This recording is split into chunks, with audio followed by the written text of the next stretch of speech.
Good morning students.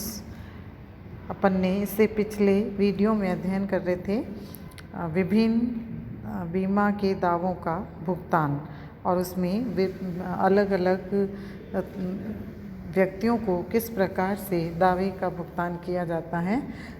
उसी कड़ी को आगे बढ़ाते हुए अब आज अपन अध्ययन करेंगे विवादग्रस्त दावों का भुगतान किस प्रकार से किया जाता है। Payment of claim under dispute. कभी कभी एक ही बीमा पत्र के लिए भिन्न भिन्न व्यक्ति दावा प्रस्तुत कर देते हैं। ऐसे में बीमाकर्ता इस दुविधा में पड़ जाता है कि वह किसे बीमा राशि का भुगतान करे तथा किसे इनकार करे। ऐसी स्थिति में बीमाकर्ता एवं दावा करने वालों को निम्न में से कोई एक उपाय करना चाहिए, जैसे बीमा नियमन प्राधिकरण को मामला सौंपना या फिर न्यायालय को कोर्ट को मामला सौंपना।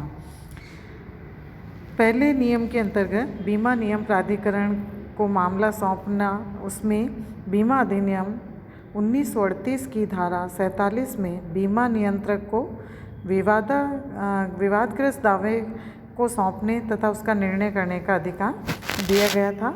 किंतु 1996 में जब से बीमा नियम प्राधिकरण इंश्योरेंस रेगुलेटरी अथॉरिटी का गठन किया है, तब से अब इस अधिनियम की ये शक्तियाँ इस प्राधिकरण को सौंप दी गई हैं।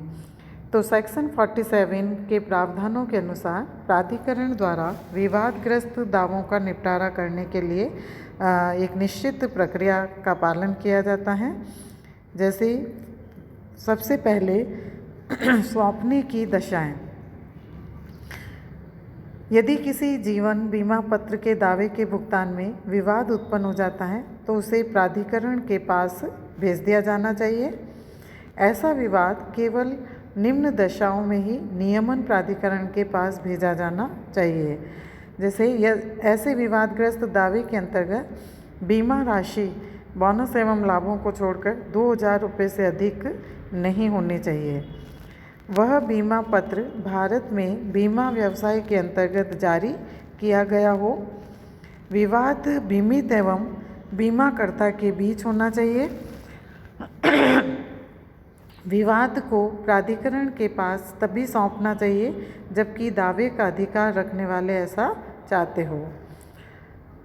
इसके बाद सेकंड स्टेप, पक्षकारों को सुनना। बीमा नियमन प्राधिकरण को मामले से संबंधित सभी पक्षकारों की सुनवाई करनी चाहिए और उसके बाद ही निर्णय लिया जाना चाहिए। तीसरा स्टेप है तथ्यों की जांच पड़ताल करना। इसके बाद भी यदि आवश्यक हो तो तथ्यों की जांच पड़ताल भी करनी चाहिए। फिर नेक्स्ट, निर्णय देना। सभी पक्षकारों को सुनने तथा सारे तथ्यों की जांच पड़ताल करने के बाद ही प्राधिकरण को अपना निर्णय देना होता है। उसके बाद बीमा नियमन प्राधिकरण का निर्णय अंतिम एवं बाध्यकारी। बीमा नियमन प्राधिकरण द्वारा दिया गया निर्णय अंतिम होता है। इस निर्णय को न्यायालय के माध्यम से क्रियान्वित कराया जा सकता है। इसके बाद नेक्स्ट है फीस वसूल करना। बीमा नियमन प्राधिकरण ऐसे मामलों की फीस वसूल कर सकता है। फीस दावे की राशि के एक निश्चित प्रतिशत के रूप में या अन्य किसी रूप में हो सकते हैं। तो ये तो फर्स्ट मामला था कि यदि प्राधिकरण को मामला सौंपना हो। इसके बाद सेकंड कि यदि न्यायालय को मामला सौंपना है तो किस प्रक्रिया को अपनाया जाएगा।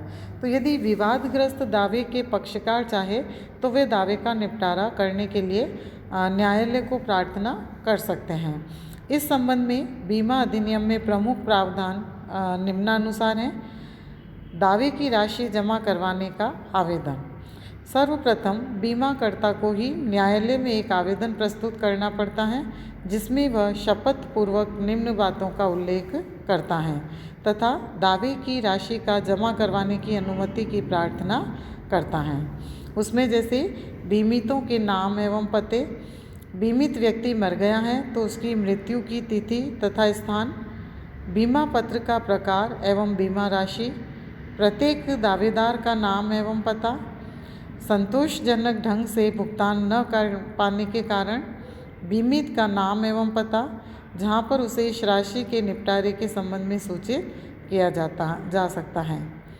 इसके बाद सेकेंड स्टेप आवेदन स्वीकार करना।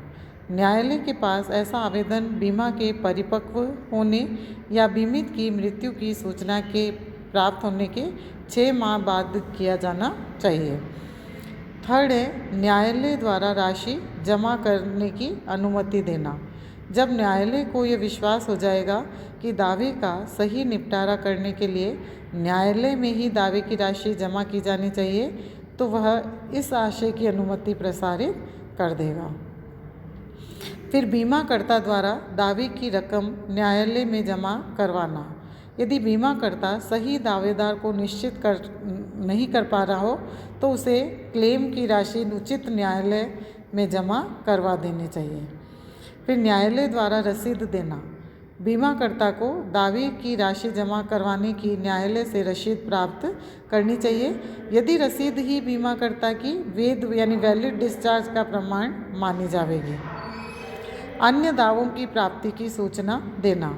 यदि दावे की राशि जमा करवाने के बाद भी बीमाकर्ता द्वारा कोई दावा प्राप्त किया जाता है तो उसे उसकी सूचना न्यायालय में प्रस्तुत करनी चाहिए। खर्चे एवं फीस का भुगतान करना। यदि न्यायालय आदेश देता है तो दावे की राशि के निपटारे के संबंध में होने वाले खर्चों का भुगतान भी बीमाकर्ता को ही करना पड़ता है। न्यायालय अपनी फीस जमा कराने के लिए भी बीमाकर्ता को कह सकता है। सभी दावाकर्ताओं को सूचना देना। न्यायालय के पास दावे की राशि जमा करवा दी जाती है तो वह सभी दावाकर्ताओं को इसकी सूचना भेजता है। न्यायालय उन सभी को अपने दावे की राशि निकालने का प्रार्थना पत्र देने के लिए सूचना देता है। फिर है भुगतान होने तक जमा राशि का विनियोजन। न्यायालय अपने पास जमा राशि को सरकारी प्रतिभूतियों में विनियोजित कर सकता है। फिर नेक्स्ट सभी दावेदारों को सुनना एवं निर्णय देना। न्यायालय सभी दावेदारों को सुनता है तथा अपना निर्णय देता है और फिर उसका भुगतान करना। अंत में न्यायालय अपने निर्णय के अनुसार दावे की राशि का भुगतान कर देता है। इसके बाद सहानुभूति या अनुग्रह दावा भुगतान ex gratia claim payment. Ex gratia शब्द का हमने यहाँ अपन ने हिंदी अनुवाद किया सहानुभूतिवश या अनुग्रहवश किया है, जो हमें सत्यता के निकट ही लगता है। इस अनुग्रह दावा का वह दावा है जिसे प्रस्तुत करने का बीमित को वैधानिक अधिकार नहीं होता है। बीमाकर्ता केवल सहानुभूतिवश या दया या मानवता के आधार पर ही दावे का भुगतान करता है। बीमाकर्ता ऐसे दावों का भुगतान अपनी अंतरात्मा की आवाज़ के आधार पर करता है। बीमित इन दावों का भुगतान वैधानिक अधिकारों के अंतर्गत प्राप्त नहीं कर सकता है। यानी इसके अंतर्गत बीमाकर्ता और बीमित के बीच में एक दयावश जो संबंध है दयालुता का, तो उस आधार पर बीमाकर्ता को यदि लगता है तो वो बिना किसी वैधानिक कार्यवाही के बीमित को उसके दावे का भुगतान कर देता है। जीवन बीमा निगम भी ऐसे सहानुभूतिवश दावे का भुगतान करता है। निगम सामान्यतः निम्नलिखित दशाओं में सहानुभूतिवश दावों का भुगतान करता है। जब दावे अवधि वर्जित हो गए हो। यदि किसी दावेदार ने बीमे का दावा देय होने के 3 वर्षों के भीतर भी निगम को दावा प्रस्तुत नहीं किया हो तो वह दावा कालातीत या अवधि वर्जित हो जाता है। ऐसी दशा में दावेदार व्यक्ति निगम को दावे के भुगतान के लिए बाध्य नहीं कर सकता है, किंतु निगम दावेदार को सहानुभूति दावे का भुगतान कर सकता है। यानी निगम चाहे तो बीमित की स्थितियों को देखते हुए ऐसी स्थिति में उसके क्लेम का भुगतान अपनी इच्छा से करने का प्रयास करता है। बीमा अनुबंध निरस्त हो जाने पर, यदि बीमा अनुबंध निरस्त हो गया है, यदि किस अनुबंध को किसी भी कानूनी कमी जैसे तथ्यों को छिपाने के कारण, बीमा योग्य हित न होने के कारण आदि से निरस्त कर दिया गया है, तो बीमा अनुबंध के अंतर्गत बीमित के कोई कानूनी अधिकार नहीं बनते हैं।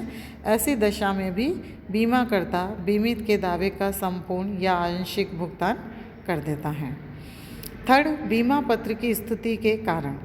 बीमा पत्र की शर्तों के पालन में अगर कुछ कमियां रह जाती हैं, उदाहरण के लिए जैसे अंतिम किस्त का भुगतान नहीं किया गया है, ऐसी स्थिति में कानूनी रूप से बीमाकर्ता का दायित्व समाप्त हो जाता है। व्यावहारिक रूप में ऐसे बीमा पत्रों के दावों का भुगतान नहीं करना बीमाकर्ता के लिए उपयुक्त नहीं होता है। परिणाम स्वरूप बीमाकर्ता भुगतान कर देता है, यद्यपि वह कानूनी रूप से उस दावे का भुगतान करने के लिए उत्तरदायी नहीं होता है। बीमाकर्ता ऐसे दावों के भुगतान में संपूर्ण बीमा राशि दे यह आवश्यक नहीं है, वह कुछ कम राशि देने का प्रस्ताव भी कर सकता है। तो इस प्रकार से सहानुभूतिवश या अनुग्रह करने पर बीमित के द्वारा बीमा कंपनी या बीमा निगम के द्वारा उसे उसके क्लेम का भुगतान पूरा या आंशिक रूप से कर सकता है।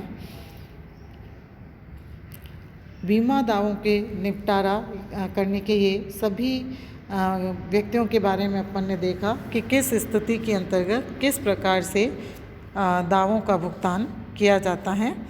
और उसके बाद स्वामित्व का प्रमाण, एविडेंस ऑफ टाइटल, बीमा के दावे का भुगतान करने के लिए दावेदार को एक एविडेंस देना होता है। उसका अध्ययन अपन नेक्स्ट वीडियो के अंतर्गत करेंगे। धन्यवाद।